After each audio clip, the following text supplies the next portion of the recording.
The Bostonian is Matt Perrault. This is our city. The book is Dave Sherapan. Pay him. Pay that man his money. Together, they are the Bostonian versus the book. You covered 12! I covered! Follow the show on Twitter at Boston versus the book. How do you like them apples? Bringing you the best insight on sports betting news, Matt and Dave's daily picks, and an entertaining and unfiltered dive into the sports betting industry. Here's Dave Sherapan and Matt Perrault. And here we go.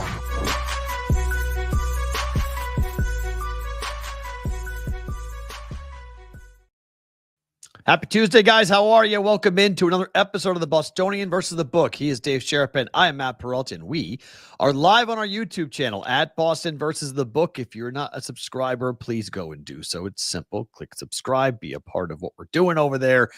May have some fun things coming down the pike you guys will want to be a part of. Hit subscribe. We are also on YouTube, or on Twitter X rather, same handle at Boston versus the book. Replay on Sports Grid Television and Sirius XM channel 159. In the wake of the national championship, Dave, how are you? We are looking like a NASCAR car today. How are you today? Yeah, man. Good. That was fun. That was a fun day yesterday. Ohio State got the cover. I went on Jerome Bettis' show all season, brought to you by Bet Rivers. Last game, last pick. I said, Jerome, sorry, Ohio State's going to cover. And he said, I ain't worried about that guy. Meaning me. Oh. And I was like, all right, Jerome. Well, sorry, Notre Dame. That was a valiant fight, at least the fourth quarter. It was a fight that probably should have been stopped early. Why? I mean, it was ugly. I got to play 4 quarters, though. Yeah. So they turned up all over, and Notre Dame woke up, took advantage of it. Was good. Single coverage on 4. Yeah, not smart.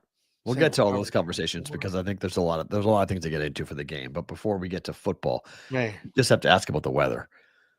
Our guy Marcelo Onda down in New Orleans, down in Houston. Yeah. What is going on? Yeah. It's snowing in the deep, deep South. Houston, New Orleans, places that do not have plows, that do not have salt trucks. This doesn't just shut down today. It shuts down like the next 2 or 3 days. What was that noise? What are you doing? I'm not doing anything. I don't hear it. You didn't hear that? I thought I heard something and then it's done. What was it? Okay, that's good. It sounded Somebody like in your house? Sounded like someone was drilling into the side of my house. Really? Right now? Right now, but okay. Are they looking for the leak? They are, yeah, but I was like, that was crazy. Sorry, that was like, I thought the mic could pick that up. I thought that something was coming through the ceiling. Anyways, I lived in Houston. Mm-hmm. I spent time in Alabama. I can tell you that when there is weather like that down there, they do not know what to do. Like, they are beyond confused. They are beyond stuck. There is just Houston. If you go, it's really kind of funny. You can look at like the live camera shot of the highways in Houston. There's no one on the roads anywhere because they can't drive on them. They had to tell people to stop when they had trucks, like 4-wheel drive, stopping on the highway to take pictures of all the snow and nobody be there. Oh no, Kevin Roper. This is the question. It's not going to get above freezing for a couple of days in Mississippi. Okay, that could be a problem. Right. Could be a big problem. So there's Kevin Roper in Hattiesburg, Mississippi right now, and it's not going to get above freezing for a couple of days. 3 inches of snow. 3 inches is, I mean, for people that have been in snow, that's nothing. But for Mississippi, that's something. It's everything. Right? It's not just that. It's the overpasses. Oh, everything freezes. Everything freezes. It's skating. Solid. And you go and people drive their trucks and they're like, I got a 4-wheel drive. I got a lot. We're all good. Let's go. And they go whipping and all of a sudden it's bang. They fly into a guardrail. They cause a massive pileup. It's all nuts. So in Louisiana, in Texas, when you're talking about any amount of snow, it's a big deal. They have inches of snow down there right now. Back to the inches. We always fight for that inch on this show. 3 inches is significant to some. Just saying, 3 inches. Nick, Tom, 3 inches is a lot. It might be. You know, Bad. north, 6 inches. Russ, further, a foot. Did you used to drive around with kitty litter in the back of your car? No? No. You never did that? No. You never weighted down the back of the rear wheel drive car? And a Toyota Celica. We kept the hockey equipment and the golf clubs back there, but wasn't A Celica in the snow?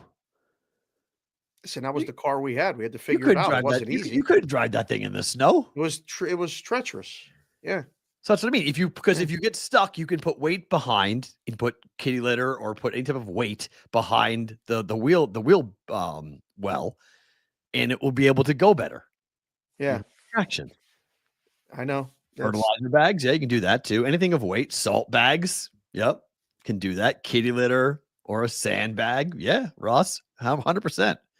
Those are always the tricks we used to do. Try to get through the snow. I tried not to drive too much in it. Right. Like that was the thing. My first car was a Volkswagen Cabriolet convertible. What Little year? car, 1986. And what year were you driving it? Awesome. 1986. When you had a brand new car? Well, it was a 85, my mom's car. And my dad said, David, you're going to drive your mother's car. Okay. So I had that car, and it was a little Volkswagen. It went great in the snow. What? This little Volkswagen Cabriolet really went great in the snow. Yes. How about awesome. that? It was awesome. It didn't warm up. It's too light, no? I don't know, but it went great in the snow.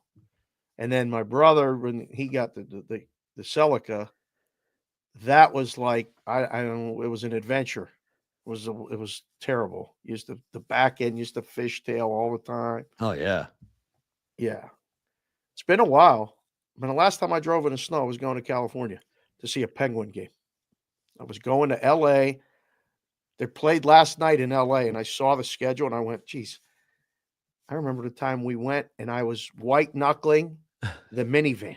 On the overpass on the. Oh my Lord! I called? couldn't see, and people were flying and driving, and I felt one little like, we're going, and we didn't.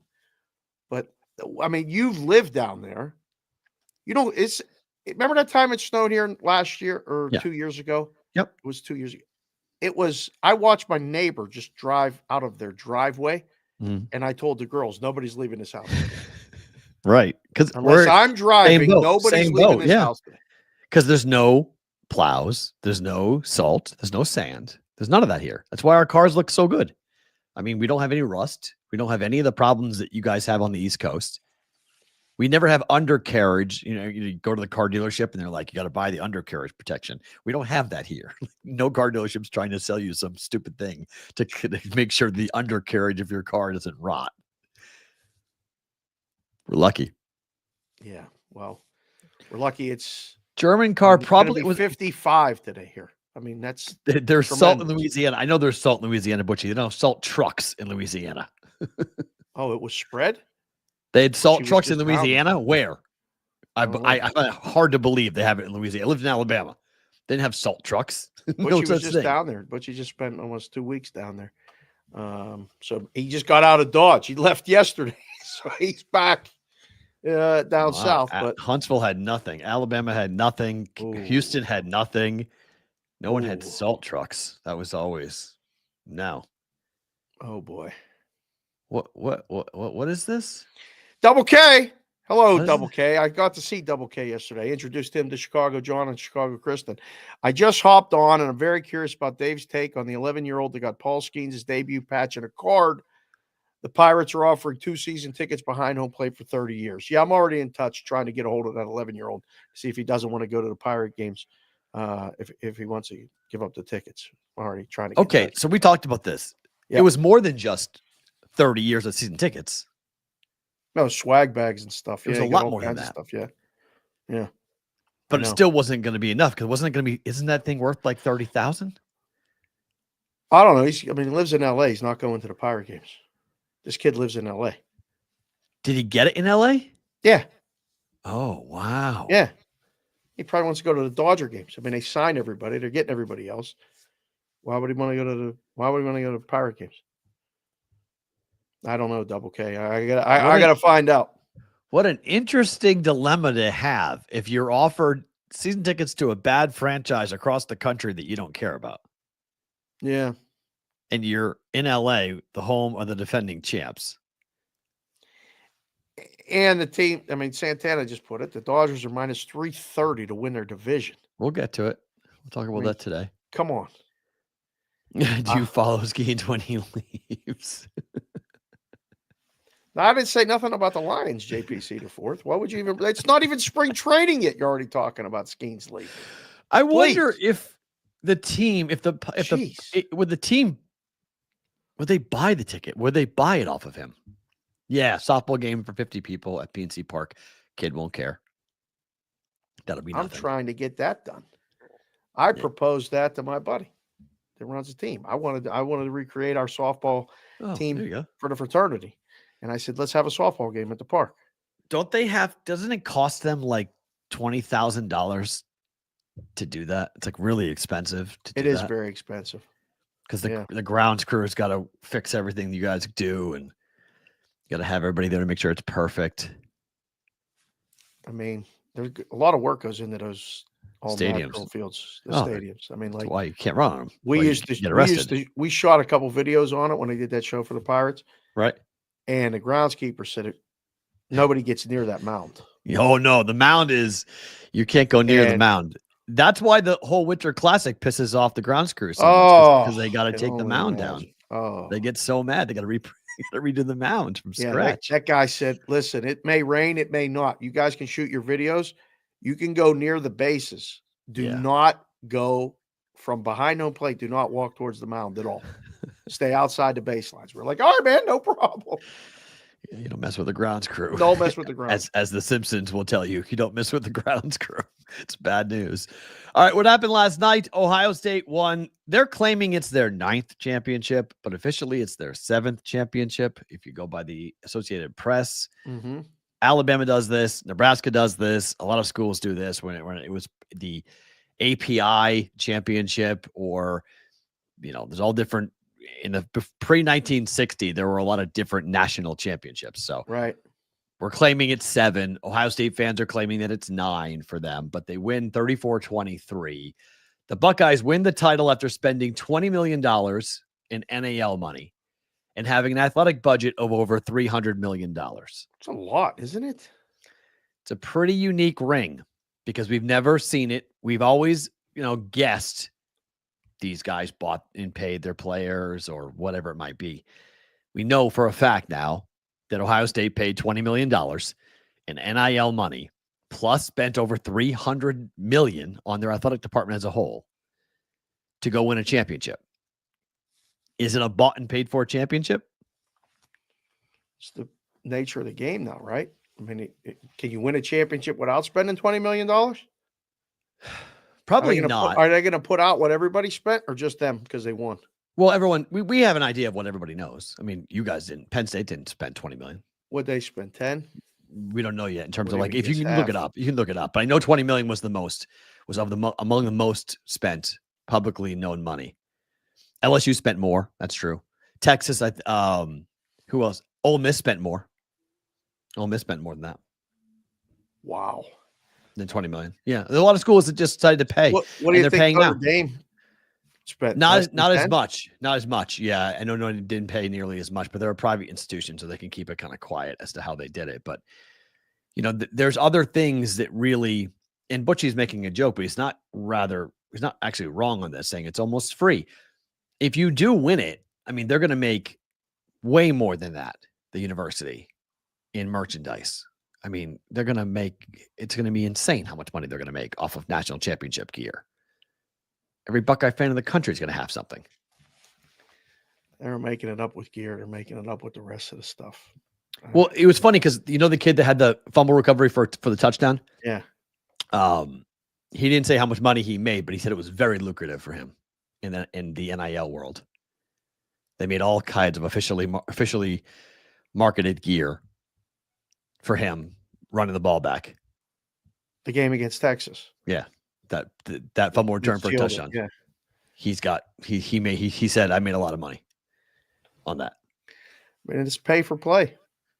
Literally pay for play. I mean, he didn't get that money until he got to the championship, did something. This is probably something that's a little bit above our pay grade, Keith, but it's 100% the offseason conversation in college football, because the Department of Education ruled that they cannot supersede Title IX rules if they're going to make the college athletes a revenue sharing partner from the sport, like what we've seen with VCU and other college basketball programs, and now college football programs are trying to follow suit by saying we're going to pay our players directly. The Department of Ed has said you can't do that and not match it with women. So it creates it does not get them around the Title IX situations. So they're going to spend the money on the women's, or they're going to cut back the spending on the men? They won't spend the minute. They will not give women's basketball $4 million at VCU. No, no. Each player at VCU is supposed to make $500,000 from the university and then have a revenue split. Department of Ed said, basketball?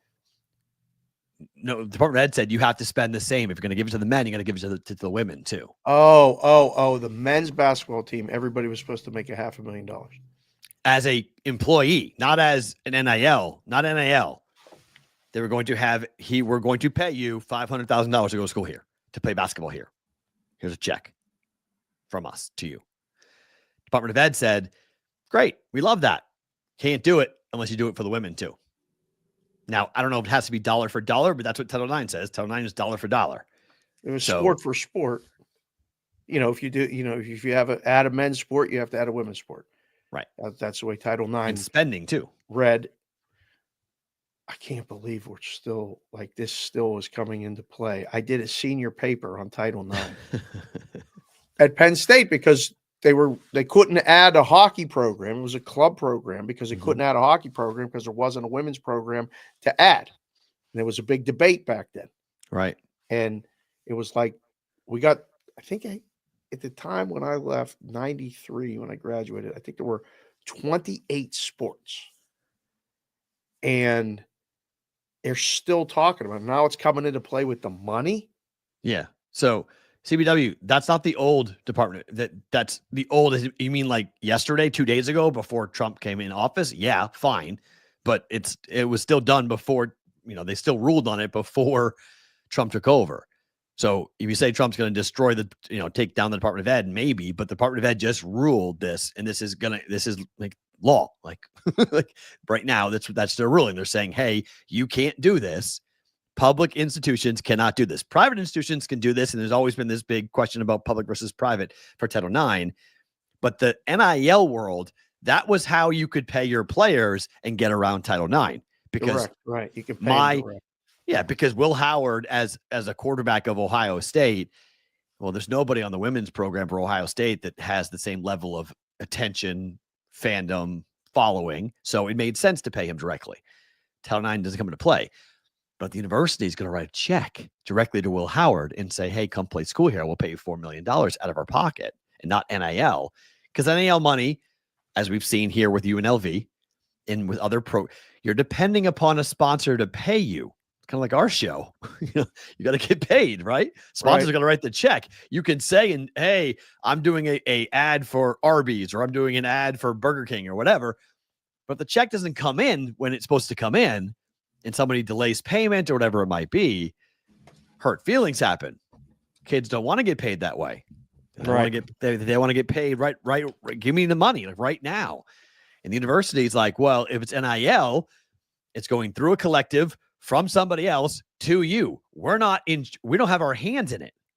So football coaches, just take the UNLV situation with Matthew Sluka, where he thought he was going to make X number of dollars. University said, we never promised you that. We said we could get that for you eventually, or we're going to try to get that for you. And then they didn't, and they weren't able to secure it. And then he walked out because he didn't get a check. Right. University said, hey, that's NIL. It's got nothing to do with us, but it looks bad on our coach. It looks bad on our football program. But realistically, the university had nothing to do with that. So That's the problem with NIL. Problem with NIL too is who gets part of what money, who gets what percentage. Does kids have agents? Right. Who gets a piece of this? Who gets a piece of that? I mean, I got an ad read right here that I like to do every once in a while. We're doing again? The Saks ballpark pouch underwear, reinvented. Designed to reduce friction, this 3D hammock-shaped pouch keeps your man parts in place. Features breathable mesh panels and non-chafing flat-out seams. I'm still waiting for my underwear. I mean, they sent us some. I have some upstairs. I love it. Yeah. I mean, it really does do what it says. And you're right, King and Carsey. That was September. That feels like 5 years ago. I can't even believe it's the same Season. life. Yeah, same season. I mean, it's officially college basketball season. It's officially, I don't want to say it's officially NBA season because it's been going on, but like you're paying attention now all in with college basketball. You're paying attention all in with hockey now because there's no more college football. I feel like it went fast. The season? Yeah, it went fast. Fast and slow. Yeah, at the same time. Yeah, a lot happened though. I mean, this is an interesting question. So the Ryan Day Revenge Tour is over. Yeah. What do you mean, should he leave? What kind of question is that? Where's he going? Read that headline. Who's Matt Hayes? Get him on the show.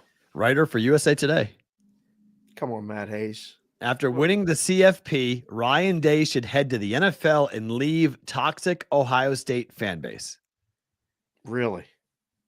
Is he wrong? Go coach Jacksonville. See how much fun that is.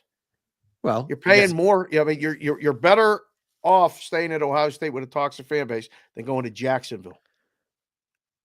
Huh. Easier job, is it not? It's a much better job. The way the system's set up, you're going to get the NFL's best kids. NFL's an easier job. NFL's an easier job than coaching Look at Chip Kelly. Look at these head coaches that have taken coordinator jobs because they don't want to mess around with this stuff anymore.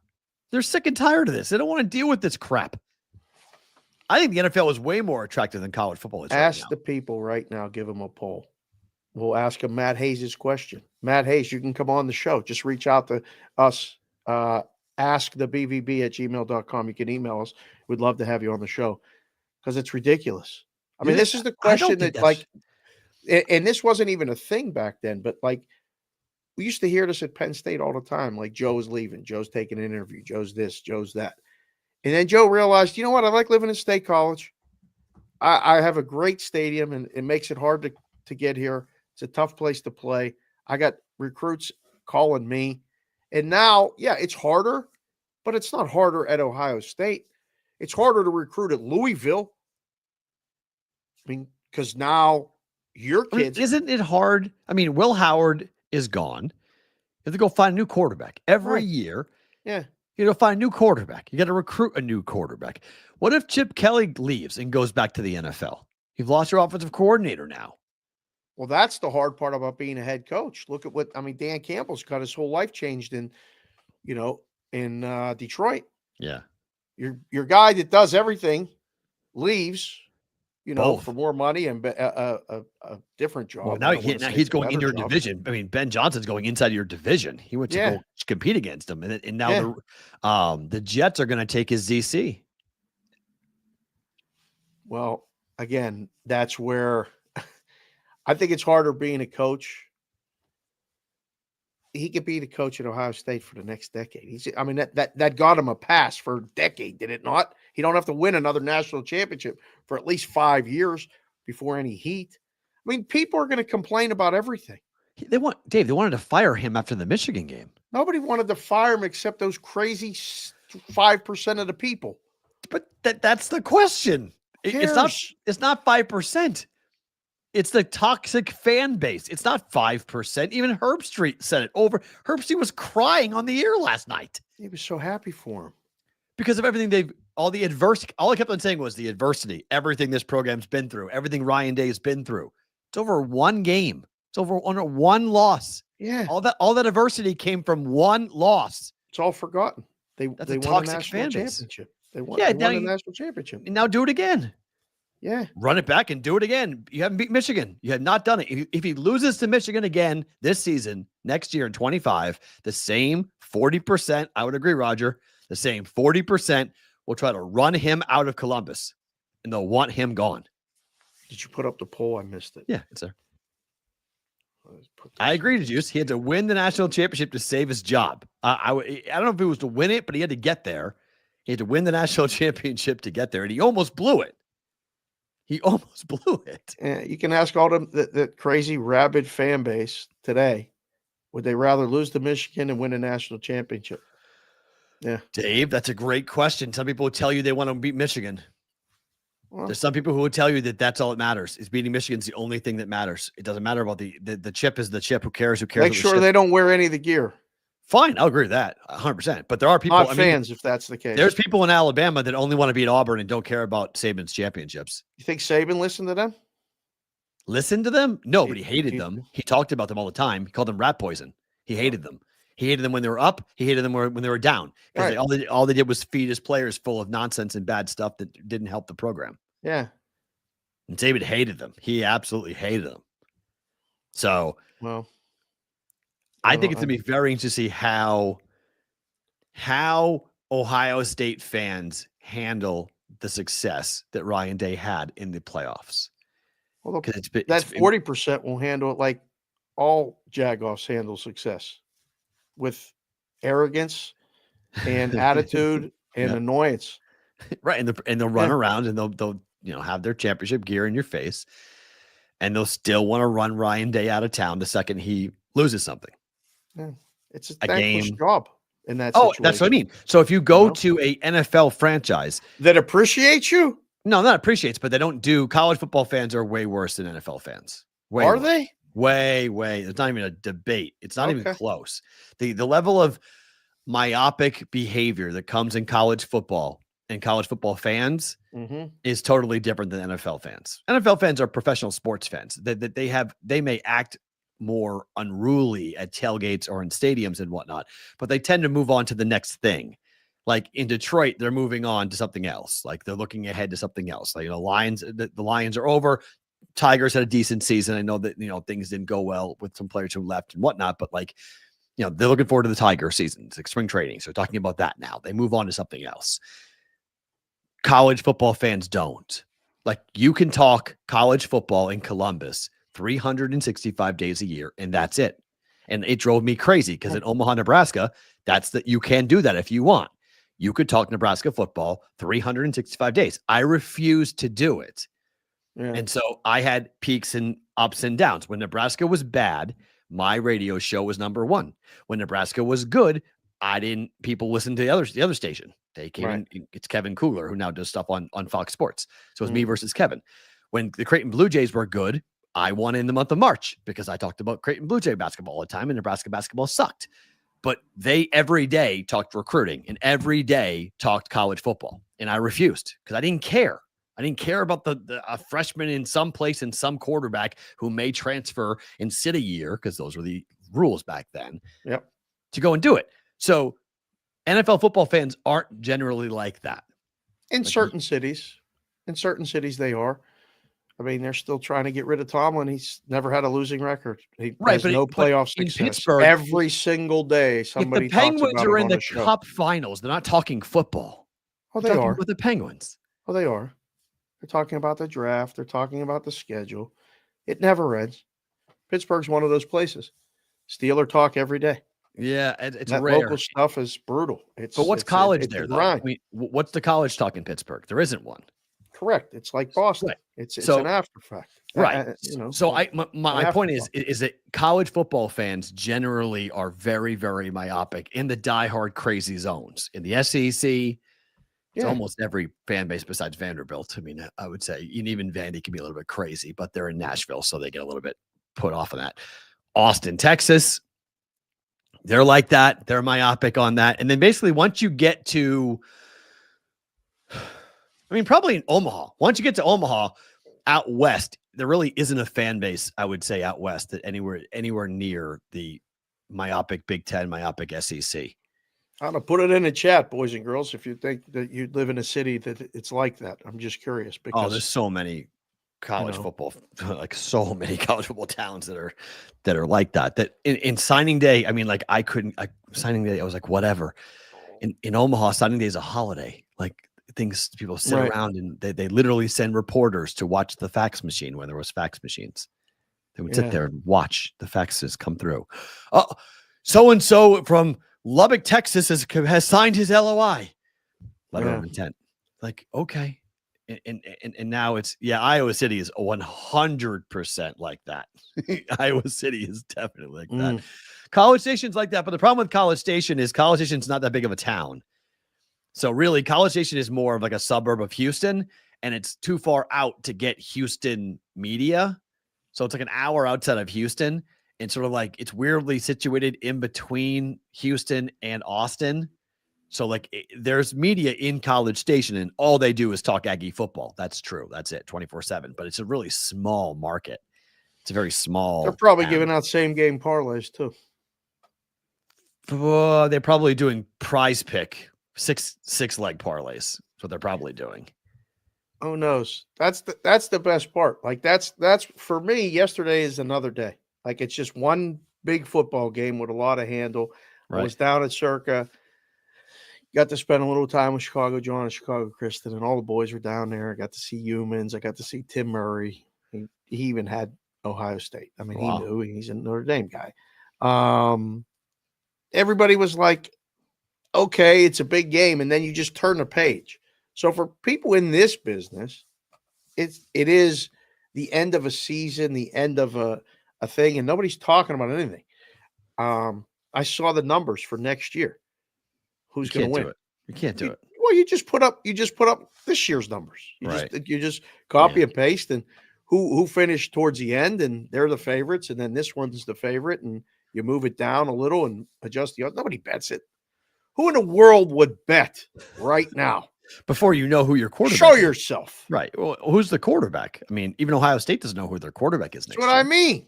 The portal opens up here in a couple of days, and we'll find out who's going where and what's getting paid for whom.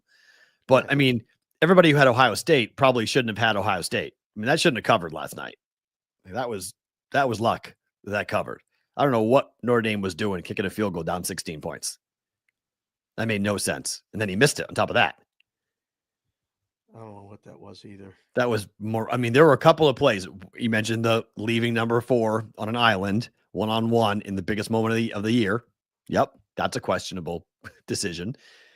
Kicking a field goal when you're down 16 was equally ridiculous, and the kid missed it. The kid makes the kick. There is no.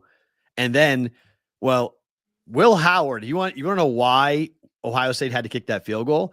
Because Will Howard on first and second down didn't use the play clock. Right. If he had used the play clock properly, he would have knelt out on third down. The game would have been over, and it would have fallen 8. Wouldn't have fallen 11. That kick was just clock management. They could have easily won by 30. They got so conservative in the second half. They just tried to burn the clock. Like, again, if you watch the NFL games, you go, we got to score 40. Just score 40. There's no chance that Notre Dame wins if we score 40. That should have been the mentality. And I felt like after the first half, like, okay, they're not – the only way they're stopping them is stopping themselves. Confirmed exactly what we said here on this show, what I said on every show that when I went on. Notre Dame was going to have trouble keeping up. Was that opening drive by Notre Dame beyond impressive? Yes. Aggressive? What'd they do? Go for it on fourth down twice? 3 times. On the first drive? Yeah. Made it all 3 times. I mean, Leonard looked like he was exhausted. He landed on the ball and then went and threw up. Seriously, he landed on the football and had to go throw up because he landed on the ball on the play before he ran it in, landed on the ball, and then got up, ran it in, went to the sidelines and threw up. It's a hell of a boot and rally right there. Oh, God. It's a hell of a boot and rally. But then Notre Dame or Ohio State went kind of right down the field, and that defensive back was pointing at 4, and then he backed off, and I don't know what that play was, but he walked in, and I'm watching the game with Jess, and she's like, he knew he was getting the ball. Why did he not stay with him? I said, Jess, I don't know. And she goes, well, that was way too easy for Ohio State. It took forever for Notre Dame to get down there. And I'm like, right. Yeah. That's the game. But, I mean, the second half, adjustments were made. They changed. They played better. Irish offense came to life. Irish team total goes over. Irish team total should have had opportunities to score more, to be quite honest. And again, why you go for it on fourth down all those times and then kick a field goal down 16 is like, well, hold on a second. Like, go for it on fourth down. If you make it, let's see what happens. I mean, I think when it all, and I give Marcus Freeman credit. He stood up there and said, "This is on me. I made some bad decisions." He did. He made some bad choices. A hell of a throw by Will Howard. Lead the best player on the field on one-on-one. I don't understand it. You got to get to him. Like they didn't get to Howard. Yeah. You sent him. If you single coverage, you have to hit the quarterback. You at least got to make him throw early. Anything. He didn't do anything. It's a dime he dropped in there. I mean, look, I thought both quarterbacks played really well, right? I thought Riley Leonard played really well throwing the ball and making some, that touchdown they scored late was an unbelievable throw. And it was a really fun football game. And I think overall, I think the NFL model for college football has always been such a hard thing for the power brokers to deal with, because I've talked about this before, but college football was the only sport on the planet that did not determine its champion on the field. Yeah. It was picked. It wasn't determined on the field. And so then we got into the BCS model. Which was terribly annoying. Right. I mean, voters and whoever else, it was just stupid. So then we got into the BCS model where computers picked the top 2 teams. That was equally stupid. Then we got into computers and people picking the top 4 teams. That was equally stupid. So now we're on 12. And I'm not saying this is the best way of doing it, but it looks a lot like the NFL. And so what do we have? We have an Ohio State team that should not and would not have been in a 4-team playoff or a 2-team playoff due to the loss to Michigan. So now, not winning the Big Ten, they're not the Big Ten champs, but they're the national champs. We're going to see more stories like this where teams get a chance for redemption, which I don't think is a bad thing, because we're determining, I think everyone agrees that Ohio State on paper was the most talented football team in the country. Right. Look at from a quarterback, running back, wide receiver, defensive back, linebacker, and D-line perspective, that Ohio State team is going to have multiple first-round picks and multiple all-pros coming off of it. Right. Not sure it's Will Howard, but you're going to see quarterbacks, players, running backs get big opportunities to play on the next level. Ohio State in the old model would not have even been given the chance. So I think this is good. This is a good step forward for the sport to ultimately, even though favorites went 10-1 straight up and 9-2 against the spread, even though we didn't see the chaos that we thought we might see in a playoff setting, because teams are going to have opportunities to do big things. Cinderella was going to, the Washington Commanders, like who was going to be that of college football? We haven't seen that yet, but it's only been 1 year. But we're going to see more opportunities for teams to make a statement. But here's the problem with it, and this has been the biggest fear for everybody in college football. Does it make the game, Michigan-Ohio State, less important if you don't need to win it in order to do anything in a championship setting? The answer would be yes at the moment. It's a big game. It's an important game. Winning your division is a big deal. Winning your conference championship is a big deal. Right. Automatic bids, bye weeks, home games, all that stuff. But that's the NFL model, and I like it. But that's, if you're a real purist for college football, that's going to be interesting. Yeah, you're right. I mean, King Carson, the route they took was incredibly impressive. I mean, they beat more top 5 teams on the road to the title than anybody else in college football history. But they played 4 of them in the playoffs. Like, they played them in the postseason. So, like, they were given big opportunities to play teams from other conferences, the best teams of the country, and they flexed. They showed what they were capable of doing.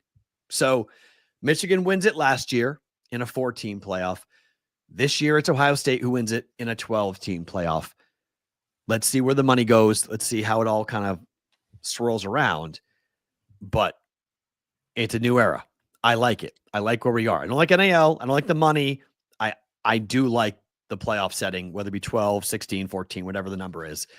I do like the playoffs. Yeah, do you agree with Furman yesterday? We asked him, and Furman was great yesterday. B. Howe was great yesterday. It was a great show. If you guys missed it, go watch it. A lot of people watched it. Thank you all for watching it or listening to it. The numbers were big. I don't know if it was Furman's hair or B. Howe's beard. I don't know what it was, but it brought a lot of people in. But Furman said it about more home games, and he went to Indiana. Right.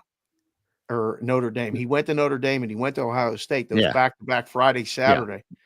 And like you said, he froze his ass off. But you know, I don't know. Last time, Todd doesn't get out much. He doesn't leave the lair very often. But he went back and got on college campus. College football games are fun. I mean, I went down to that Fiesta Bowl. It was fun. They're awesome. I loved. I went to 2 UNLV games this year. I loved it. It was so much fun. I went to Madeline liked it. Yeah. I mean, yes, college football in person is awesome, and on campus, it's awesome. Look, the more games I can move on campus, the happier I'm going to be. I mean, I would be willing to get rid of the bowl system, but they're not going to do that. No, I think it's really funny that when you win the national semifinal, they hand you the Orange Bowl trophy. It's like, wait, what? It's like, well, it's technically the Orange Bowl. It happens to be the semifinal, but it's still the Orange Bowl. So you win the Orange Bowl. You win the Rose Bowl. You know, you go out there and you win the Rose Bowl, even though it's not a Rose Bowl game. It's a playoff game, but it's a Rose Bowl game. Like, wait, what? So I'm all for scrapping all of this and playing it on college campuses until we get to a Super Bowl. We need to play it earlier, though. Fine, but I'm good with home field advantage. If I'm the number 1 seed, I get home field. I don't move. You got to come to me. Come through my place. Like we do in the NFL. Like, think about how valuable it would be from a college football perspective if you're Penn State, if you're Ohio State, if you're Michigan, and you get to say, hey, guys, you're coming north. You want to go do this? You guys got to come north.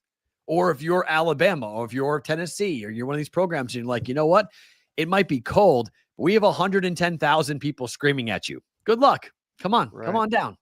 So put the beanie on when we get look at beanie's this. Awesome. I wear it rucking all the time. I love that beanie. Fantastic. It's a great fit. Did a good job. Yeah, it's a good fit. That's a nice fit. Nice. But we need to be done before January 21st.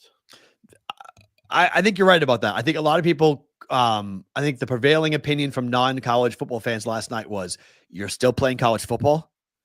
Like, wait, it's like, whoa, hold on a second. Like, we got to get this thing done within the first week of the new year. It's got to be done before the divisional round of the NFL playoffs. I think. It's fair. Not after the fact, but that is the crescendo for football. But did you not like the Saturday, Sunday, Monday setup though?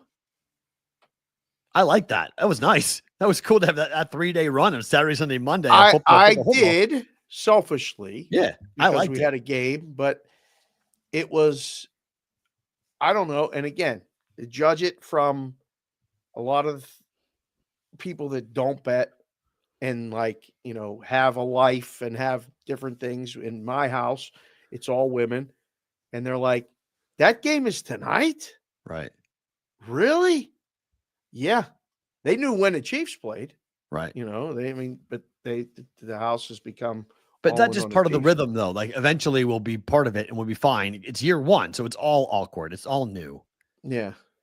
Eventually we'll be used to the championship game happening in mid-January. We'll be used to a long playoff run. And I think we're going to see changes made through conference schedules, and we're going to see, that we're not done changing college football. Like, this is still not a finished product. Far from done, I think. Yeah. So we're going to still see some movement and some changes, but from an Irish perspective, that Notre Dame gets to the championship game, Marcus Freeman, I mean, they lost to Northern Illinois. How often would that have happened? They would have been out. Right. That loss would have kept them out of any playoff situation. They never would have been given the chance to have that run. So, they were right there. They had a chance. It's all you can ask for, is have a chance to win a championship. They had a chance, and they just unfortunately couldn't get the ball back. Went down the field, got a touchdown, down by 8, and they couldn't get the ball back. That's all you ask for in football and sports, is you had a chance. Ohio State was better than you. Tip the cap. Congratulations. Come back and see what you can do next year. Marcus Freeman's young. He's 38 years old. Got a lot of time left if he stays. And he's making big money at Notre Dame, and if he stays. Why would he leave? I think he would leave for the right job in the NFL, but I don't think if I'm him, you could stay there. He's got a young family. You can stay in college football for the next decade. My easy. man has 6 kids Easy. and coaches at Notre Dame. Yeah. I don't mean to keep besmirching Jacksonville and Emerson. If you're watching, it's nothing personal, but I would take being the Notre Dame coach over being the Jacksonville Jaguar coach every single day. You're a college football fan. There are people that would tell you that you're crazy. You're in college football. You'll never be in the NFL. There are 32 jobs in the world in the NFL. That's it. Yep. And then you'll be looking for a new one in 3 years. When Potentially, or you could be a legend and you could go and win and you could be making a ton of. The problem is that college football, Saban changed the game because once Saban started to get paid comparable to an NFL head coach and other programs had to match it, that changed everything. That made it much more problematic and much more difficult for the NFL to go, well, we'll pay you $10 million a year. Saban's like, great, I get paid that now. And so now, 13, 14, you got to pay somebody $15 million a year in the NFL to make it really go like, whoa, that's impressive. Otherwise, I can make it in college. It's different. I don't know. It seems painfully obvious to me. Painfully obvious. I don't know. If Dion wants to be a coach in the NFL, okay, listen to Dallas. But and being a coach of the Dallas Cowboys is legendary. Absolutely. Yeah, it is. Barry Switzer was the coach of Oklahoma, and Barry Switzer was the coach of the Dallas Cowboys. He is known for more. Which job is he more That's what I'm asking. known for? That's my question. Dallas Cowboys. You think so? 100%. Depends who you ask, though. I think Oklahoma fans would be like, he's our guy. But I think 100%. I mean, there's a lot of college coaches that people forget were in college that went to the pros and did very well and were big time head coaches. I don't even think it's a question. It's Oklahoma. Guys in the chat, girls in the chat, if you're here, what do you when I say Barry Switzer, what do you think of? Oklahoma or Dallas Cowboys? And he won a Super Bowl with the Cowboys. Oh yeah. Yeah. Switzer. I mean, I think Boz is more popular than Switzer is, JPC. I don't know if you ask guys our age. I think you would say like a guy like Switzer who did both. Mm-hmm. I mean, Jimmy Johnson did both. Jimmy Johnson is known for the Cowboys because he won 2 Super Bowls, right? But yeah, he was a legend at Miami until he did. But most people forget for his college stuff. They think of him as a pro coach. It's also a different time because the college game is covered as well as the pro game is now. In the 80s and 90s, that was not the case. Well, the money was different. Money was different. The Marcus attention was Freeman's different. Making $9 million a year. And the networks were different. I mean, Notre Dame didn't have an exclusive only contract with Notre Dame. There wasn't that money that was pouring in the way that it put. ESPN didn't pay for the SEC. Like you didn't see the numbers come in the way they are now. So it's covered differently. So you can be as popular, as big of a college football coach. I mean, Nick Saban is a guy who did not work in the NFL, but he's been, at LSU and Alabama. He's known as Saban failed in the NFL. Right. He's known as the greatest college coach of all time. Work. I mean, it wasn't good. So some guys were better than others. Right. Just like, Tebow's a good point. Tim Tebow's a good point too. Tim Tebow was he an NFL quarterback? Sure. He'll be known as a college quarterback because he was a college football Hall of Famer. He won 2 championships in the college football world. In the NFL, he was, a journeyman bounce around project quarterback who never resulted to really anything besides the one throw against your team that beat you guys, put you guys in the playoffs. Yeah. The slant How'd for that happen? Still the slant forever gosh. on the throw. So I think you can 100% be a legend in college athletics and college sports and not have to go out and be a great player in the pros. I mean, there's plenty of guys who were epic superstars in college who didn't go on to be in the NFL. Same thing with coaches. But the coverage in the 80s and the 90s was much different for the pros than it was in the college ranks. Things are a little bit different now. I don't know. Think back then, though. Like, who was the coach of the Patriots when they went to the Super Bowl? When they got smoked by the Bears? Raymond Berry. Okay. Until then, it wasn't a good job to be the coach of the New England Patriots. It was a terrible job. A guy like that would have left to go take a big time job at a college. Sometimes you're either a college guy or you're not. If you're just a football coach and you aspire to coach in the NFL, then you're. Well, we're going to find that out with Belichick, are we not? We're going to find that out. I don't know. I think you're an NFL coach or you're a college coach. We're going to find out with Bill pretty quick as to whether you can just coach football, because Bill at North Carolina next year is going to be very interesting. I think Bill Belichick's going to be fine if he gets the players that he's supposed to get. Mm-hmm. I think he'll be fine. They'll do everything they can to get him the players that he requires. He's going to play Clemson. That's going to be the big game. South Carolina. State, South Carolina. Okay. Duke. Well, South Carolina. They're in the SEC. He's got to win the ACC. Right, but that's got to beat SMU. He's got to beat Clemson. The rival game is North Carolina, South Carolina. NC State's big too. Duke, obviously. But those are 4 games that you'll circle those games on the schedule if you're a Carolina fan watching football. That's where you're going to be. But Bill could completely change that whole football program. He could make it into an NFL football factory like he said he's going to. Bill could make college football, I don't want to say eclipse the NFL, but it's going to change. If he goes as an old guy, this isn't the senior tour. When PGA players then go to graduate to the senior tour, this isn't like this is going to be one of 2 things. It is that where he's going and he's just collecting a paycheck, or he's going to change the perception of, wow, when you get fired from the NFL, go take a college job, build something quick, and then boom, to the moon. I'll be curious. When's the last time North Carolina college football was relevant? Like, seriously. What do you mean relevant? In a discussion for being in the top 10 at the end of the year. Since Lawrence Taylor days? No, not Daniel Jones, but who do you call it? They were never a serious consideration to any of the top. Yeah, they were. 8. When they had the quarterback, when they had, why am I blanking on the? Can't even remember the guy's name. That's what I'm saying. That's just my memory sucks, but that's. Ask the chat. When's the last time North Carolina he was the second pick in the draft. North Carolina quarterback, second pick in the draft. Not Daniel Jones, who was the second pick of the draft. Trubisky? Yes. That's when Mitchell Trubisky was there. North Carolina, I think they were a top 5 team when they were there.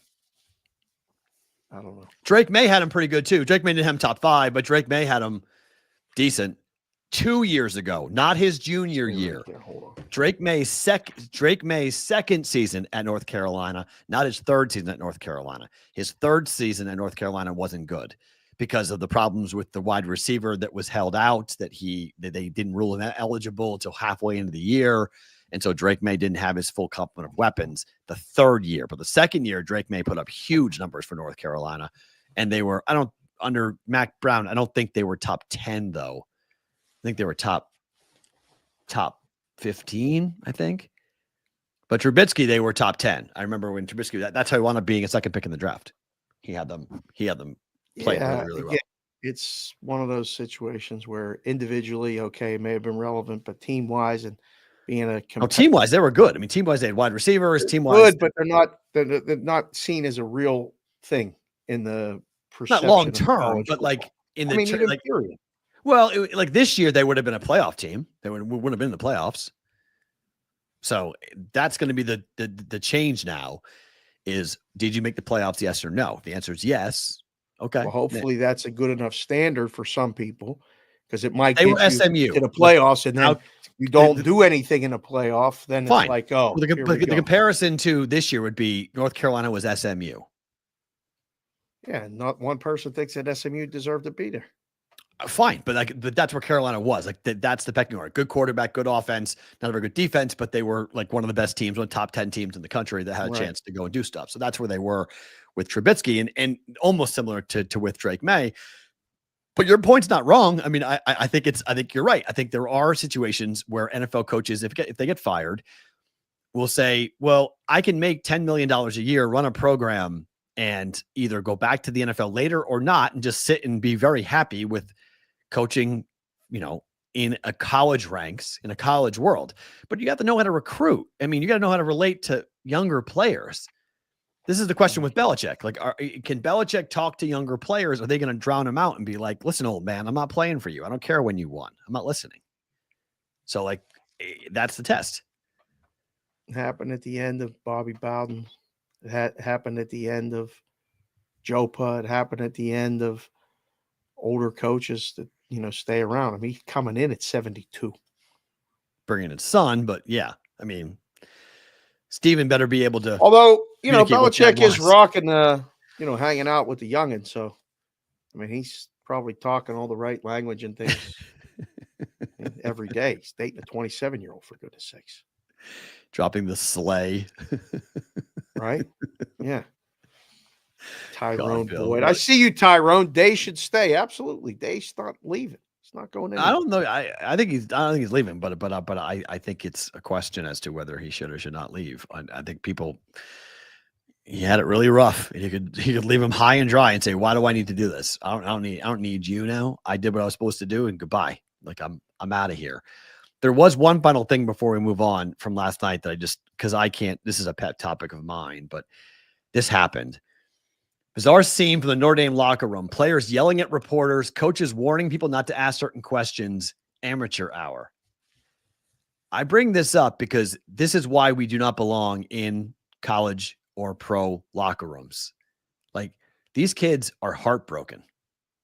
They tried and gave everything that they had.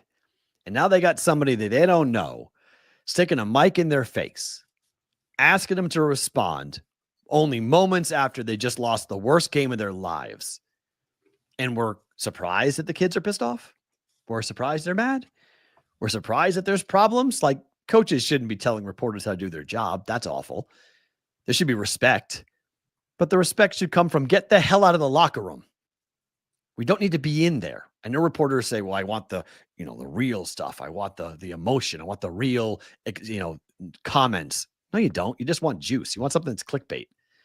Sucked to hear that last night that was going on. I didn't even see that or hear that, but I've been in those locker rooms. It's uncomfortable. Even when you're going in there just to ask a question. You don't need to go in there. I don't know. I wouldn't want anybody in there. That's my favorite thing about today. The crashing of the golf cart was fantastic video. Wasn't her fault. She just drove into the wall. Fault? I don't know. She was nervous. She drove it into the wall. That's my favorite thing about today. Posted that video. I got 10,000 like instantaneous clicks today on when I posted that this morning. I was like, what the hell? Poor girl. I saw it.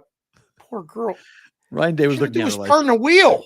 Ryan Day was looking at her like, are you trying to kill me? Like, what are you doing? Because he ever hit anything like that with a golf cart? Sure. Oh, never mind. You almost bit the dust with a golf cart. I shouldn't have. A million. Thank goodness the other guy was driving. My ex-father-in-law almost killed me with a golf cart. Went through the windshield. Good thing I jumped. Could have broken both my legs. Yeah, that's no good. I'll never forget that. That was the turn around, see the golf cart flying at me, and my ex-father-in-law going, losing control of the golf cart. That's horrific. I know she was behind the wheel. I know that, but I felt bad for her. She wasn't trying to drive into the wall. She just did. Well, that's like that being caught on video is another example of what you're talking about in locker rooms. Yeah. There has to be a space. Yeah. Because now with social media, with everything else, there's no space to be just oh yeah, she's viral now. Player. Oh yeah. Yeah. Like there's nowhere for them. They just lost the biggest game that most of them will play in their life. Yeah. Right? Yep. 100%. I don't need to ask what happened on that third down. Yeah. That's not the time. What do you think? The coaches are trying to protect the players. The players are very emotional. Yeah. It's the last time for a lot of teams, guys, that you're ever going to play with that guy again. And that's a good point, because now with NIL, that it used to be like, I feel bad for the seniors. No, it's not. Every year is going to be different. Every year the team's going to change over. So really, you're playing 1 year with these guys, and that's it. So that's emotional. Obviously, it worked. Obviously, you liked the guys that you were playing with. You went out and played for a long time with those guys. Well, and a lot of times, like something, even if you didn't, something could be said or whatever. Like you have to have closure when it ends like that. And it has to stay within that unit. Yeah. Then get them in a press room, ask them a couple questions, and understand that it's a brutal situation. And I mean, where is somebody going to play for a national championship again at that age, even if they stay, if they leave? Do you know how hard it is to get back there? So it is emotional. I mean, the last time, like every year when we would play our last tournament with the kids, and I knew 3/4 of were coming back in the fall. We were only taking a month off. It was a bummer.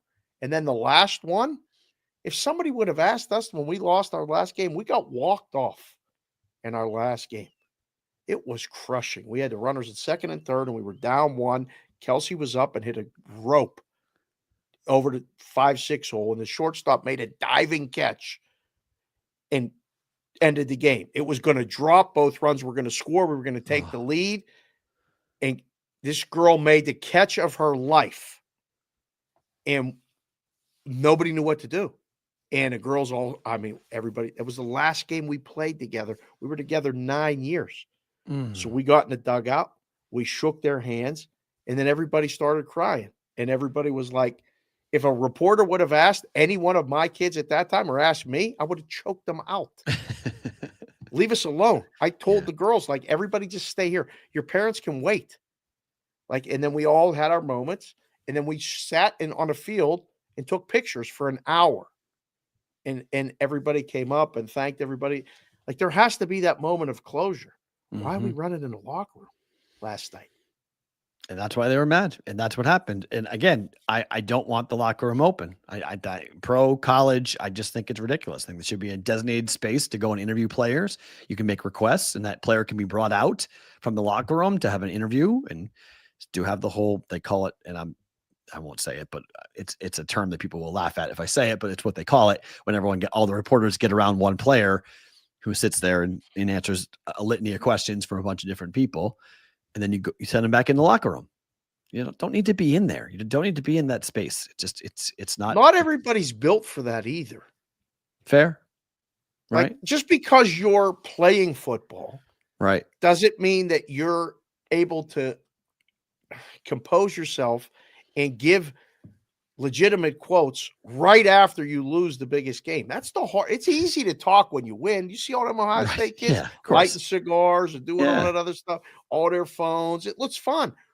Team lost too. Yes, it rhymes with hang wang. Yes, it's what it rhymes with. Addison, correct. Yes, rhymes with hang wang. That's what it rhymes with. Yes. Can't think of the words you're thinking of right now. Gang bang. Oh, yeah.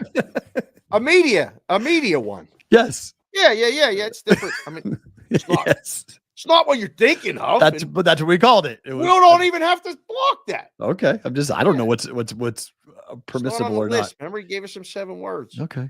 That's all. We've been doing good. Innuendo can be difficult at times for him. So, but yes, that's what. But yeah, Ricky Williams wearing the helmet. Good point. Some guys have anxiety, and social media all them causes lights them to on freak you out. Half the time you're in a towel, they run up on you.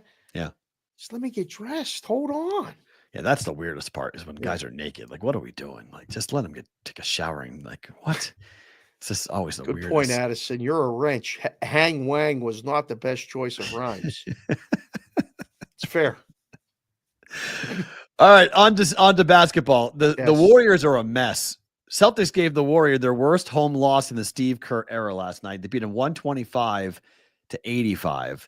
Celtics become the only team in the NBA with 2 wins of 40 points or more here in the NBA. It is kind of funny the number of people that run around and question Boston and talk about OKC and talk about Cleveland. And then Boston decides to do that last night, which was so.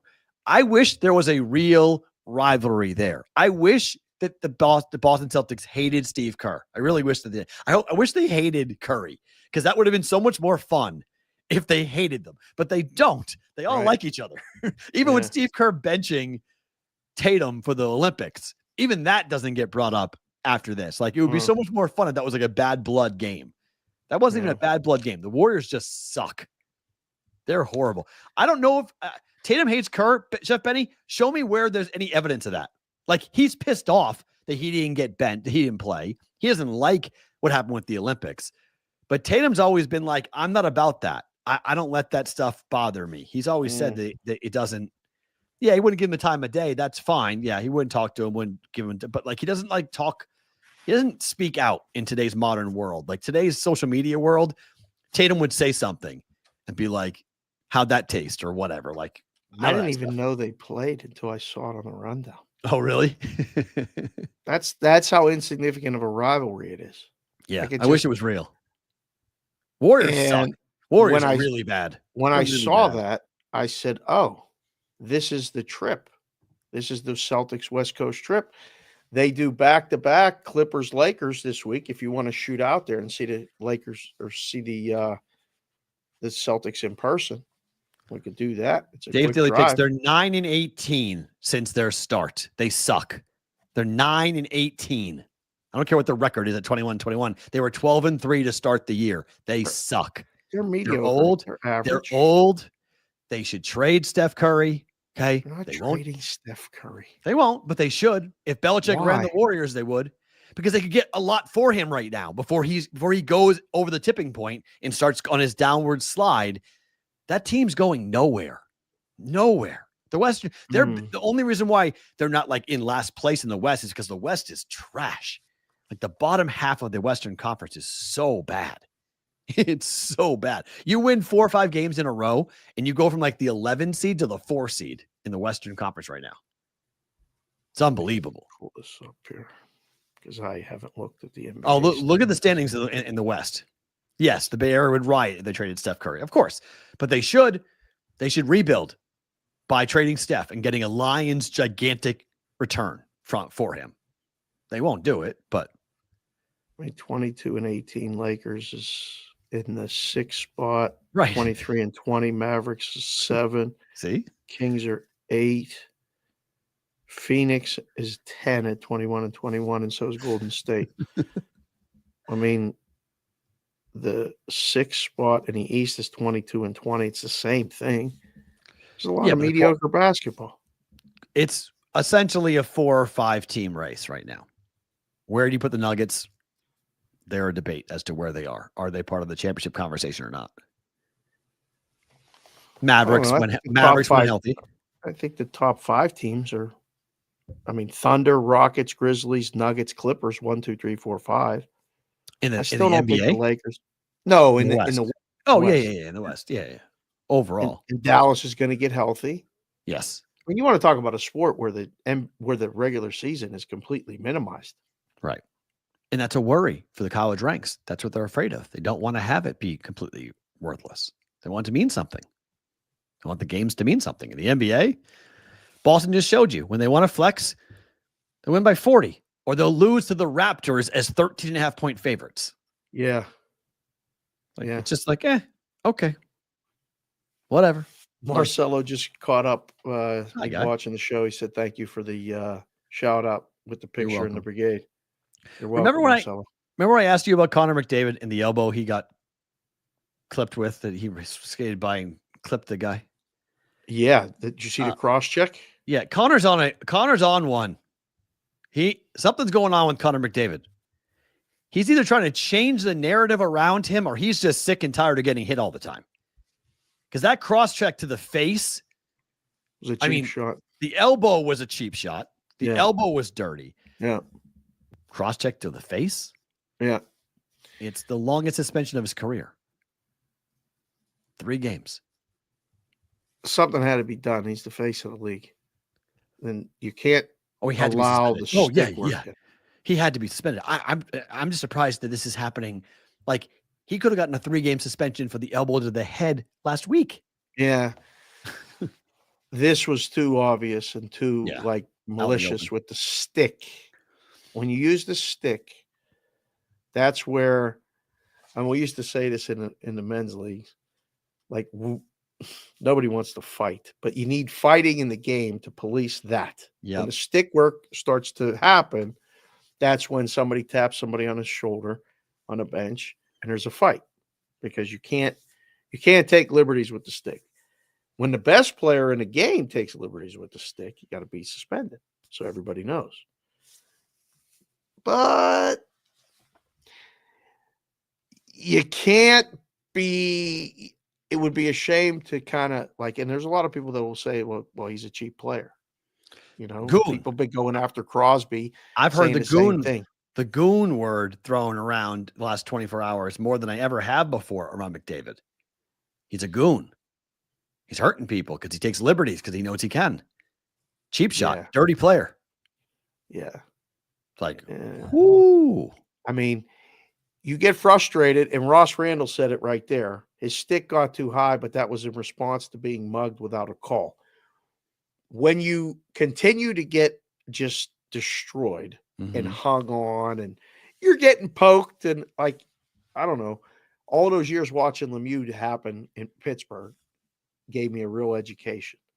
Somebody's got to skate into that guy that's doing it and say, you keep doing that, me and you are going to have to go. Right. There's accountability in hockey. That's why I love it so much. More fighting. F around, you find out. But so I wish there was more fighting because fighting policed all that. Fighting stopped all that. Yeah. Yeah. Rarely do you have a team that employs a roster spot with a goon, but there used to be goons. Their main job, they couldn't skate, they couldn't score. Their main job was to fight. Without a doubt. That's a good idea. Maybe I'll try to get a hold of Barnaby. Who said that in the chat? I'll try to get a hold of Barney and see if he can come on. Sure. Where's Matthew Barnaby when you need him? Yeah. I thought you meant to come on the show. I'll reach out. Yeah, no, Barnaby. I had him on. You need goons. Yeah. I like goons. I do. I like them in college. In hockey, I liked them. I thought that it was something that brought hockey fans together, but it also brought the game to a different level because if somebody was going to do something really shady and really cheap, you were going to have to answer for it. It's a metaphor for life. You know, when you're a jagoff, you have to answer for it. And that's people get away with a lot nowadays. People get away with a lot these days, though. People are getting away with a lot, period. It might be freezing cold, but we're going to talk baseball anyway because the Dodgers are psychotic. The Dodgers are crazy. Yeah. The Dodgers they're just signing everybody. Yeah. Kirby Yates, another top reliever. After getting Tanner Scott, who was the top reliever available in the market, to come out and close games. After getting Roki Sasaki, who was the number one starting pitcher available, we could be looking at a lockout, Dave, in 2027. Is that is that a Matt Peralt sponsored take, or is this actually there's legs to this? There's an article that today said, would you sacrifice the 2027 season for a salary cap? Would you? Jeez. If it meant in 2028 we had a salary cap and beyond in baseball? That's beyond my pay grade. I just want it to be. So I get out of the car yesterday, and JJ parks the cars. He's a San Francisco Giants fan. And he's like, he sees this and he goes, why even play the season? What are we doing? That's the problem. And he loves baseball, and he has a picture in his house that says, I root for the San Francisco Giants and anyone who plays the Dodgers. Like, he hates the Dodgers. Yep. And not that he's like, we still got to play the season, but man, they're going to have an answer for every bit of adversity you could have. They got another guy. Who's deeper than every team in baseball by far. The deferred money is the game changer. We have not seen players be willing to take this type of deferred money compensation ever in professional sports. And Ohtani started it, but every contract that they sign now, it's here's $6 million. And by the way, the other 40 is coming in 10 years. Yeah. And that's the problem for baseball at the moment. If you allow this to continue, this is going to be the biggest issue.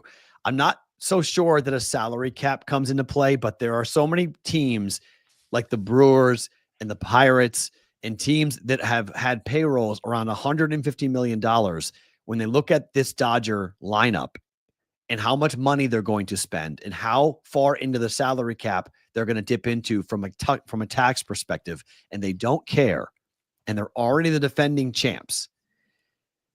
Forget about what the Dodgers do this year, because they could fall apart, get injured, whatever it might be. It's that owners are looking around and they're saying, this is getting out of hand. Like this is driving the market into a place where we don't want to be a part of this anymore. Like, this is not, all these players are going to come to us and say, well, I want to do what the Dodgers are doing. Let's defer my money. Let's do this. Let's do that. Not everyone's comfortable with doing that. Not every team wants to do that. Yeah.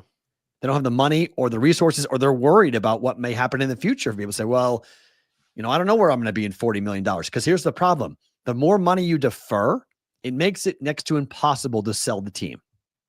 Right. So any owner who is deferring money is not selling the team for a very long time. Well, some owners aren't comfortable with that. They don't want to be tied down like that. If things go one way or the world falls apart or whatever, they want the ability to sell the team. Can't do that with deferred money. So you have to make the rules somewhat the same for everybody. And I feel like the Major League Baseball structure set up with the owners, everybody's on their own program, literally on their own island. And they meet on a baseball field in a stadium and play these games all year, but they're not playing the same game. And I don't know, the Washington Commanders are playing for an opportunity to go to the Super Bowl. It's been a long, long time since they were in the playoffs. Mm-hmm. It can turn quicker. You feel like you got a shot in the NFL. Oh, without a doubt. That's why the NFL is the NFL. Correct. We talked about it before. Every year, 4 teams make the playoffs that didn't make it the year before. Right. I mean, that's 4 new cities that get a taste of playoff football for the first time. Yeah. And in baseball, never happens like that. Not like that. It never happens like that. Very rarely is it like that. Yeah. And the Tigers, think about the Tiger story from this year, right? Where they were dead at the trade deadline. They threw up the white flag at the trade deadline, and all of a sudden they made the playoffs. And you were like, holy shit, wow, they made the playoffs. Yeah, but the last time they made the playoffs was, the space between playoffs for a lot of teams is once every 20 years, right, for half the league. Right. While the other 6 franchises, a bad postseason drought is 2 years or 3 years. Yeah. So it's different. It's very, very different. And I think it can't be different. So the other leagues have what they have. We just did the Western Conference standings. Memphis is up there. Mm-hmm. They're not a major market. Minnesota was up in the Western Conference Finals last year. I was rooting for you, Minnesota. Like, you needed to get in the finals. That'd be great. Probably would have lost, though. Just keeping it real. You would have lost to the Celtics. We're in January. Yep. But the Dodgers are already the next closest team to the Dodgers at plus 260 is 8-1. You have to do something to get money on somebody. The margin is like, it's absurd. It's the Dodgers, and then it's like talk about somebody in like Winnipeg. Like, it's the difference is so far right now in the market about who's going to win it all. Well, that's what I told JJ after we were sitting out there talking a little bit of baseball before I went into Circa. I said, well, you want to bet against them? You can go do that. I give a credit to the books that put up to everybody else. Yeah. That way you can just bet against the Dodgers. And I think a lot of people will. I mean, you're either in or you're not. There's baseball fans that are rooting for their demise. 100%. Yes. Every day. And it's easy to do that. And I don't blame people that are going to do that. I mean, I'm not one of them, but I think there's a lot of people that are actively cheering against the Dodgers every single night. Rightfully so. I'm more of the person that likes to cheer for just cheer for your team. And yes, you can root against certain teams, but it's like appreciate great. Like watching the Dodgers play last year was pretty fun. And betting on them was fun too for a lot of people. They're plus 190 to win the NL. Oh my, that's amazing. It's January 21st. Pitchers and catchers report in 3 weeks. That's crazy. Oh boy, look out for the Dodgers. So obviously we'll watch that. Yeah. Okay, here's a book question. So I was doing a show with Joey P this morning, and he brought this up, and I said I would bring it up to you because I think it's an interesting conversation about what to do this weekend with the exactas. Now, this is just one sports book. This is FanDuel, but you can go and find this elsewhere. So you have the Bills to beat the Eagles, the Bills to beat the Commanders at 9-1 and plus 430, right? The Bills to win the Super Bowl is plus 250, plus 260. Right. Is it better to take an exacta position on this, or is it better to take the position on another one? Like you do, I didn't put the Washington one. I probably should have put the Washington one on too. Well, the Washington prices are really high. They're huge. But is it better to do that than taking at plus 750 to win it all? So say you take 100 on each one of those. So 100 to win 430. Yeah. And 100 to win 900. Right. Okay. So technically one of them loses. So you're going to win, say it's Bills, Eagles, right? So you win 330 because you collect. So Washington's 18 and 15 to 1. So those are, of course, those are better. Those are the two things that are on there. But would you put 750, right? Just from a math perspective, if you put $100 down at 750, you're going to win, you're going to win $750. Or is it better to put $50 down on 15 to 1 and 18 to 1? Say the investment's 200. Okay. Right. So you put 100 at 430 and 100 at 750. Right. That's what those two Buffalo prices are. That's for Buffalo. Okay, yeah. So, but one of them loses. So say it's not Washington, say it's Philadelphia. Only one ticket can win. You're $100. You win, you collect 330. You win 330 is essentially your net. If you take the 200 and you take plus 250 on Buffalo, you win 500. Okay, so now do it for Washington. Is it better to do it for Washington to take the 15 and 18 to 1? If you keep the same investment, a lot of times that price that you're getting without the exacta is better. If the dogs win, the payout is better for the exacta. Like if the big price, the strength of doing the exacta is getting the positions locked in at bigger prices. But you got a lot of losing tickets. So if you I don't know how many you're going to select if you involve the Washington ones. That's the strength of it. And now, I mean, there's more hole built into the exactas. The football ones are hard because the favorites win. Okay. That they're much harder. Is it better to take if you think Washington's going to beat the Eagles? The question was this. So Washington's got a decent shot to go in there and beat the Eagles. I don't think they're going to, but they got a shot. Right. Is it better to take them 750 or money line for the championship game or for an exacta over either the Bills or the Chiefs, which is 18 and 15 to 1? If you think Washington will win Sunday. Well, I mean, if you take 200 at plus 750, you win 1,500. Okay. So if you take 100 at 15 to 1 and 100 at 18 to 1, you're winning less. 1,400, right? But you leave yourself a position either way. To work. And the position is much bigger if you take the exacta. Right. So if you have intentions of making other bets, if you leave yourself any Washington position and they win on Sunday, I mean, there's alternate point spreads and things you can do with the Super Bowl. I mean, you can take plus points with Buffalo. You can take Buffalo plus 3.5, lay 240, and now have a middle. I mean, you're laying 240 and getting 3.5. If Washington wins by a field goal, you're good. Now I did it in the Steeler game against the Packers. I'll never forget it. I had 25 and 30 to 1 on the Steelers to win the Super Bowl. I bought everyone in my family a ticket to win the Super Bowl that year, including myself. And they got to the Super Bowl, and I took the Packers plus 3.5 and minus money because they were favored. So I had a middle in that, and the Steelers were right there and lost. It was heartbreaking, but anybody but the Chiefs, Chef Benny. That's what everybody keeps saying. Everybody's looking for ways and reasons to take him. I don't know. I mean, you have to do it with intention of how much do you want to invest, and then are you going to do something else? I think that's the answer to the question. Okay. Eagles are up to 6. Does it mean Hurts is fine? Somebody thinks so. Tuesday move. No worries with the knee. He's going to be fine. I don't know. They did this last week with this team too, against the Commanders. I have no idea. I really don't know. I don't know. Surprise on the move. It's 6.5 at Superbook. I know. I mean, again, they got to be they got to be looking at future positions too. Okay.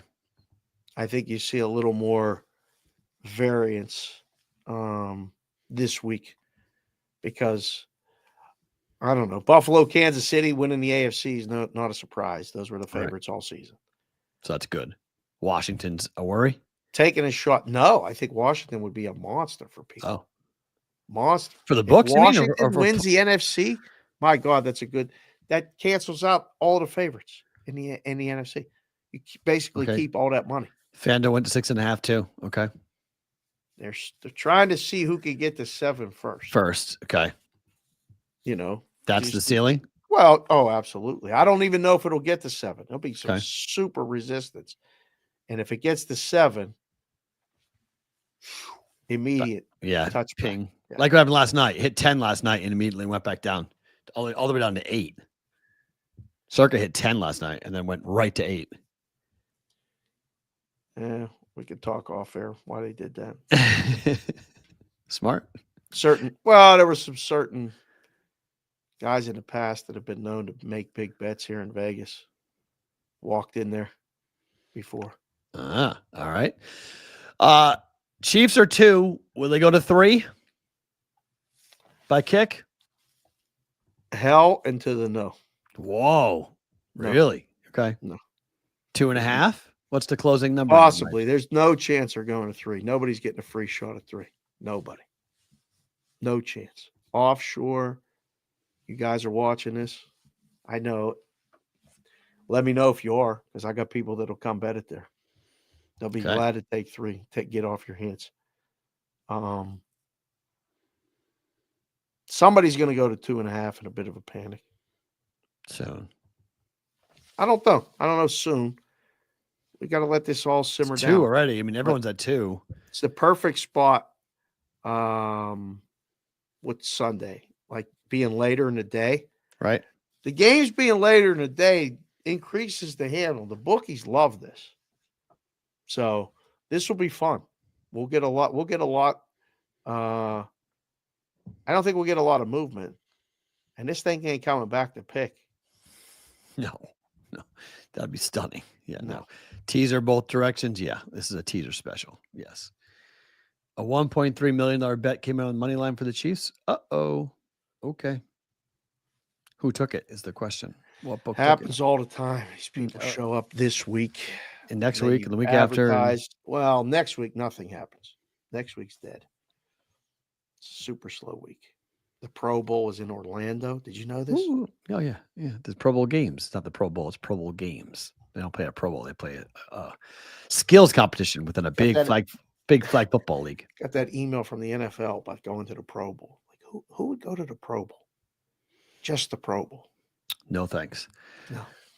State lawmakers in Mass and Indiana are both considering bans on the outcome of elections. In case you didn't realize it, gambling is already illegal on the elections, but multiple sites found a loophole on how to get around it. States are now trying to close said loopholes that you cannot be using these exchanges in order to make gambling wagers. Couldn't wait to talk about this and the other thing. We'll go both. I read Ruddock's. Do you think this is a problem? Like, how much money is this? The sports books being angry about these apps taking Well, I think it's somebody going, we can't let these people in this way. I agree. Yeah. You know, they came in and they did this and they did that, and it says on the laws that we can't have election betting. They did it. It's a federal law. I mean, it's a federal law. You can't do it, but you're trying to close a loophole based upon exchanges, trying to make exchange betting illegal on elections. It's already, you can't do gambling versus a house on elections. That's not allowed. But this is peer-to-peer exchanges saying, no, you cannot do peer-to-peer now on gambling elections. Yeah. Just keep poking the bear. They're going to keep poking the bear. And then the bear's going to come back and go, okay, who's the bear in this? Who's the bear in this analogy? The book or the player? Or the government? The government. Okay. The government. Yeah. They want the tax revenue. And hell yeah. These people but I also think that there's a lot of people that really feel like gambling on elections is wrong. I think the general public generally believes that gambling on elections is wrong, even though it would do monster handle. If you ask 9 or 10 people, 9 will say they are fine with gambling on elections. There's gambling on everything. I completely disagree with you. I completely disagree with you. That 90% of people, Americans, would think gambling on elections is disgusting. They think it's horrible. You're the ones always anti-gambling. People like to gamble. You think 9 out of 10 people love to gamble? What are you talking about? Everybody has an opinion on the election. Right. That's a huge problem. People don't like that. People think it can be fixed. People think you fix elections. That's the whole thing. You can't fix the presidency. You can't. I'm fine with it. I think you should be able to bet on the elections. I don't think it's a big a deal. You can't fix a national election, no matter what Trump wants to say. You can't fix a national. How many people asked you this year if you could help them bet on the election, or do you know anywhere I could bet on the election? More than in the past? Yes, more in the past. Yes. But that's because people, I mean, generally, like my family wants to bet on it. Like people want to bet on it. But I think people generally feel like it's wrong.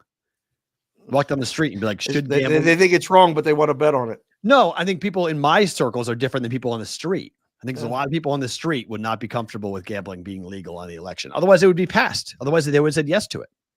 They're saying no to it because generally people feel like it's wrong. They're saying no to it because they're not getting a piece of it. But they would if you legalized it. If you had it, the state would get the same tax rate that it gets now. New York would get 51% of any election gambling that they would have, but they don't feel like it's okay.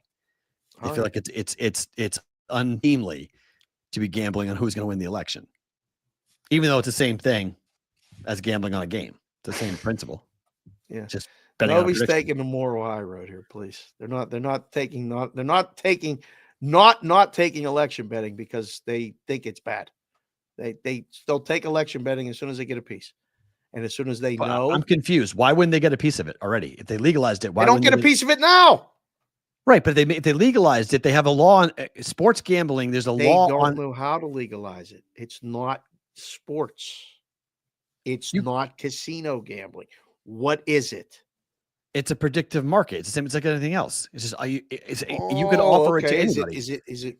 If DraftKings offered it, Mass would get a piece of it. Does it fall under? This is something completely different. It's people voting. Right, but it's the same principle. Offer it just on what? Presidential or congressional or Senate? Local? Do all of it. But election betting, if you bet on the presidential election, if DraftKings offered it and people bet on it, Massachusetts, Mass, and every other state that is legal that DraftKings operates, they would get the tax rate. So I'm confused by what you mean, like they wouldn't get a piece of it. They'd get a piece of it. They already have a tax rate on the books. Sports betting. They would have to rewrite everything and then agree to a tax rate for election betting. It's not just plug and play. This isn't college football props. Something completely different. Well, yeah, but everything that's why would legal, it be hard to do that? Why would it be hard to put? Why is it hard to do that? They can't do anything without it being hard. It shouldn't be hard to do this. I mean, Kalishi figured it out. Paulie Market figured it out. Right. Yeah. Well, they figured it out. Peer to peer. Now they want to make it illegal because it's not a sports book. It's not a house. It's peer to peer with a cut being taken out from the transaction. Yeah. So you want to make that illegal. I'm not debating your point that they want their cut of it. I'm just saying if they really wanted their cut of it and it was that important to them, they could easily just change the law and write it in. They think it's unseemly. Mass and Indiana want it illegal because they think it's an unseemly to have election gambling or election betting. They think it's not appropriate to be betting on an election. Okay. I'm okay with it. I don't care. I mean, to me, I think it should be legal because I don't think you can fix a national election. So I'm perfectly fine people betting on it. Massachusetts asked the constituents of Massachusetts if they wanted betting on election betting, they would be surprised by the answer. I can almost, are you asking somebody on the record? My home state would tell you 100% no, that they would never be okay with it. Okay. I know that for a fact. That's not even. And DraftKings is going to do it and provide all the jobs and the revenue and all the other BS that they'll sell them. It's a path too far. In Massachusetts, you're talking about a constituency that really does hold themselves up to a higher standard, even though it's a lie. They think that they are. So that's into the gutter that they don't.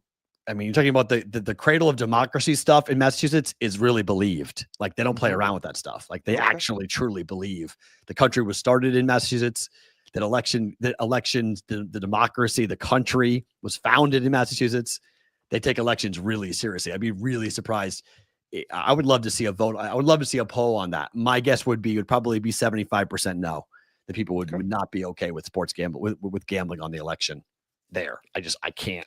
I can't see them being okay with that. I think it's interesting to see what's going to happen if Indiana and Massachusetts try to make peer-to-peer gambling illegal. Because there has to be some spillover to this besides just if you make election peer-to-peer gambling illegal, is there fallout from that makes all peer-to-peer gambling illegal in those states?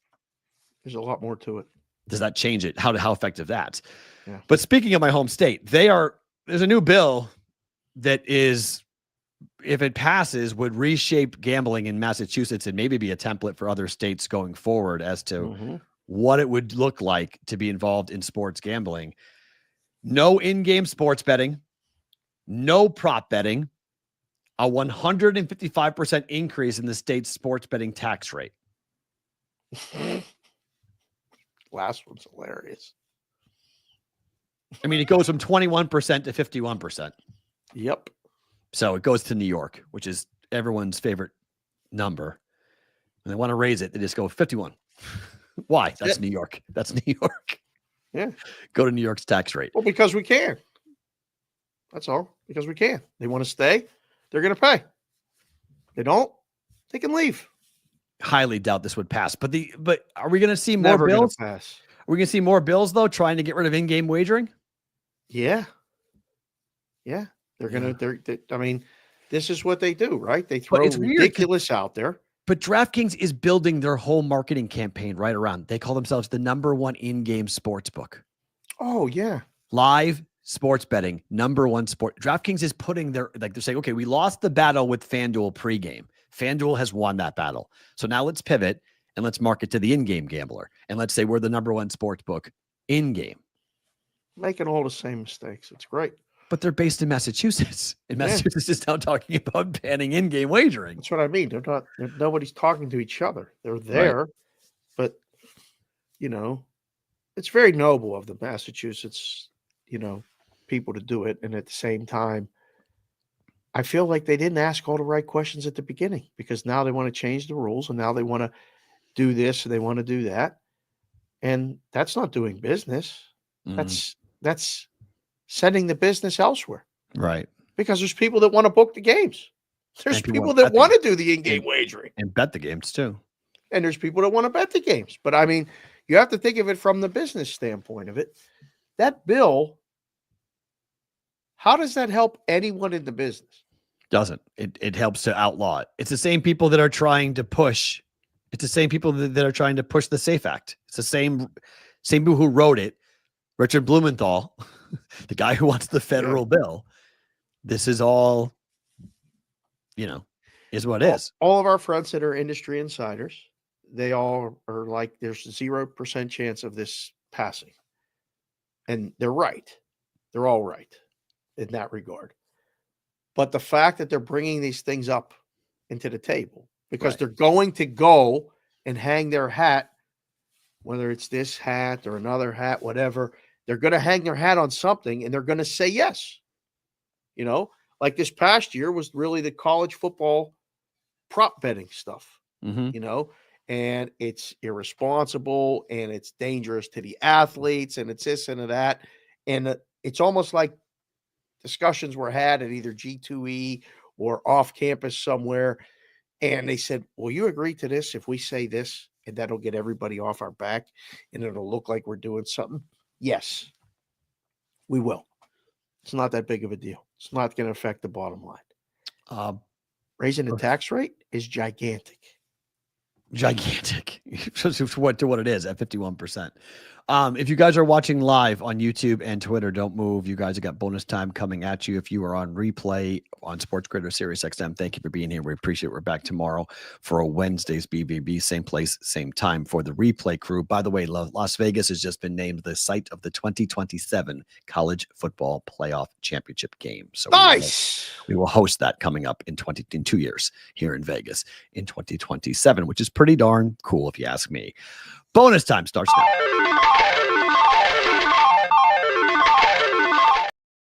Hold on one quick second. I need to open the garage. Yeah, go ahead. That's pretty fun. 2027, going to host the College Football Playoff National Championship game. Can't say the word fucking Super Bowl on the sheets here in Vegas. It's amazing. We're getting to this point. I just said it, P-Roll. Well, 2027, we're hosting the College Football National Championship game. Within the past 5 years, we've had a college regional basketball. We've had regional final, not regional, regional final. Regional final. Yeah. We've had bowl games here forever, but Super Bowl. And 10 years ago, they were walking around sports books, fining sports books $1 million for having the word Super Bowl on the fucking sheets. It's amazing how fast it's happening and how fast now it's okay. Final Four is everybody's Final involved. Four is here when?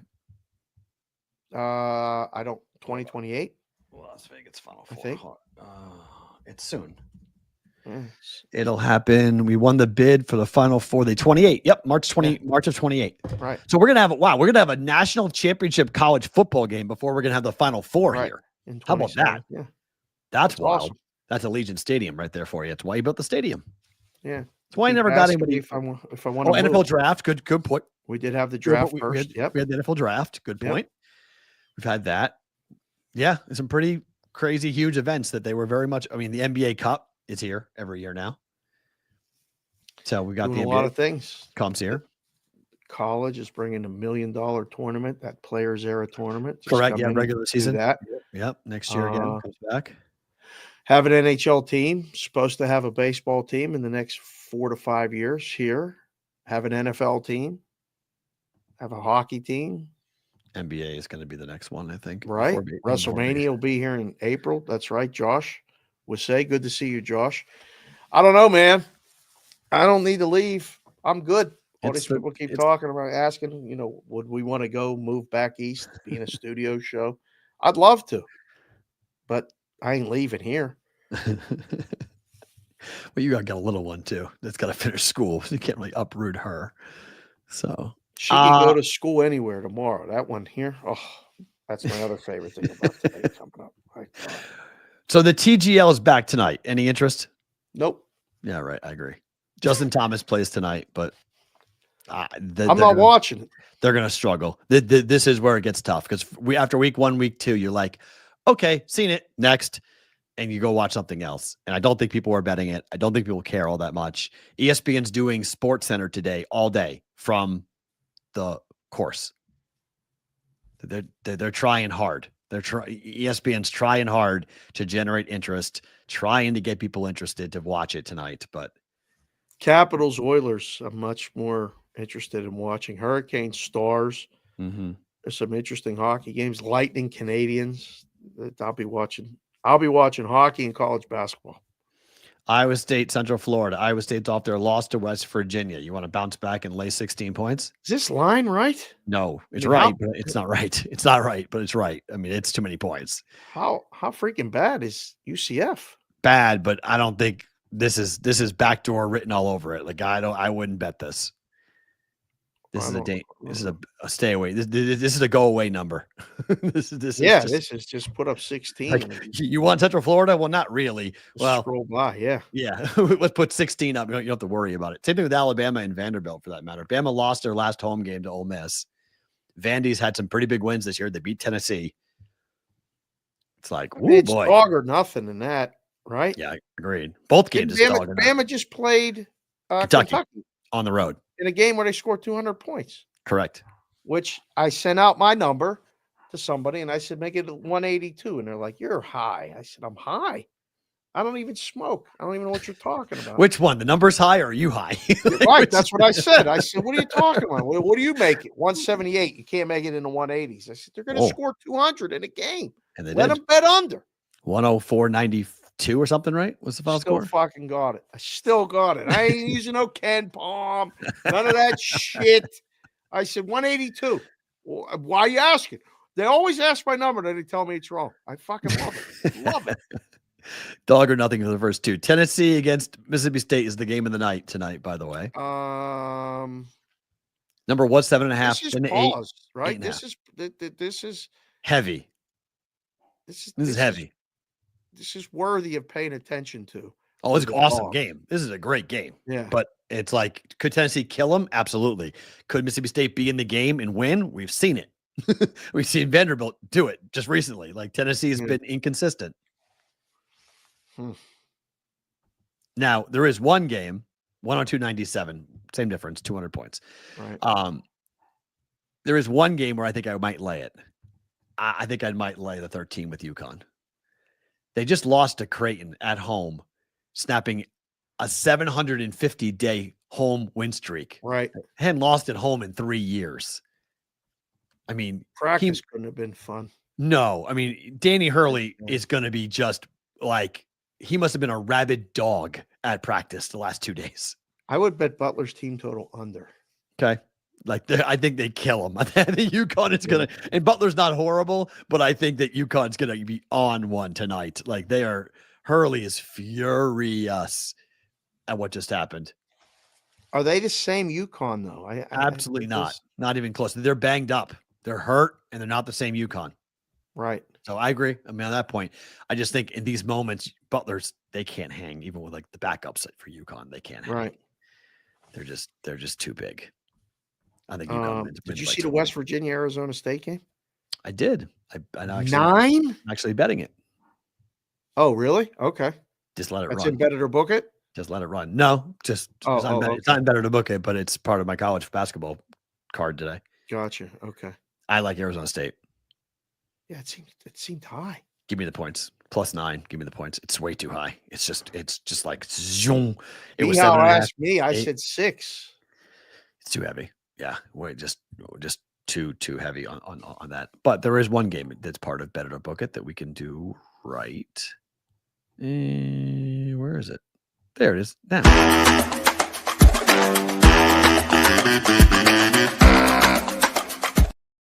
All right. I don't understand. I'm betting a game on principle. Okay. Indiana State is 10-1 to the over this year on the road. Okay. The only game that they did not go over was a game that I bet, which was against Evansville. The game went under by 23 points. They're on the road against Illinois State tonight. Okay. Illinois State has one of the best, most efficient offenses in all of college basketball, and Indiana State plays extremely fast. They have the 7th fastest adjusted tempo in college basketball. They can play no defense. They're horrible. KenPom has this number at 162. I got 153.5 last night. There's no injuries. There's no injuries officially reported. I went and looked. It's like, where are the injuries? Like, what's going on? Nobody officially injured. I just said, I'm betting it just because I can't figure this thing out. Like, I'm just like, okay, maybe I'm wrong. But like, all the numbers don't make any sense for this number to be 153.5. Is it 154.5 now? No, let me see. Where's it at? It's up there at the top. Boy, there's a lot of college basketball games today. Yes. Welcome back. Tuesdays. 153. It went down. Wow. Yeah. I don't understand. I don't understand. I wouldn't lay the points. The point's heavy. It's 7.5, 8, but I think the game goes over. I just better to book it. I'll say book it.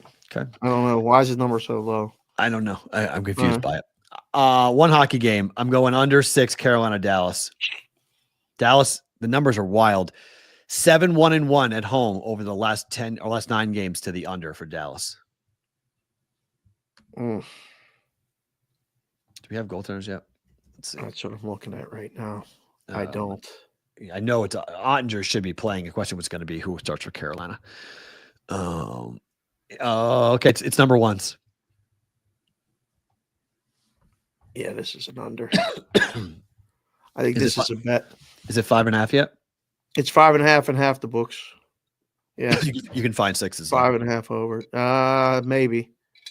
Yeah. I had 6 last night. It's a money line Dallas play for me.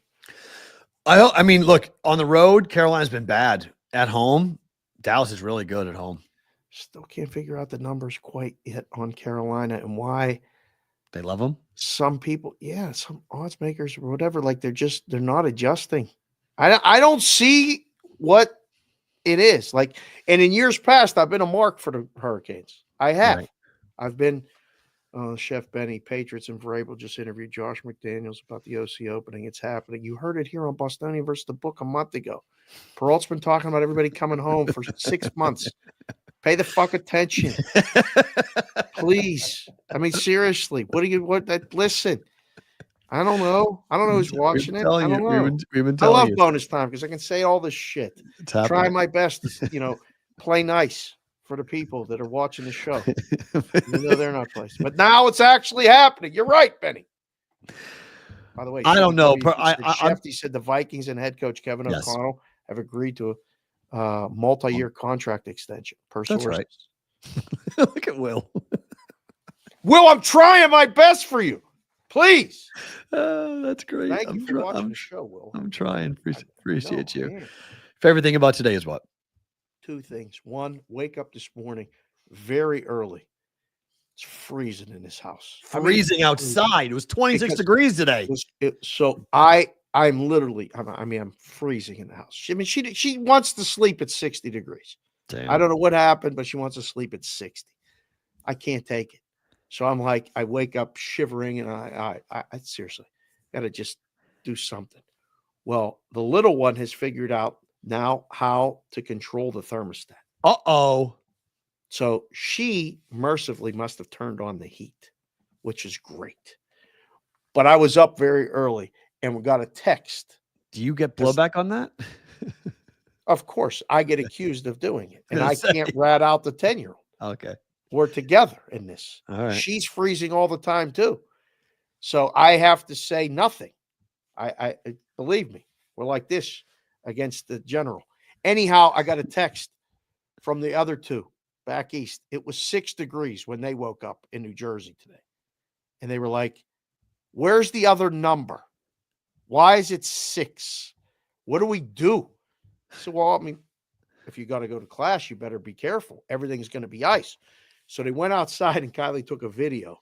And that snow has that hard, crusty layer of ice on the top.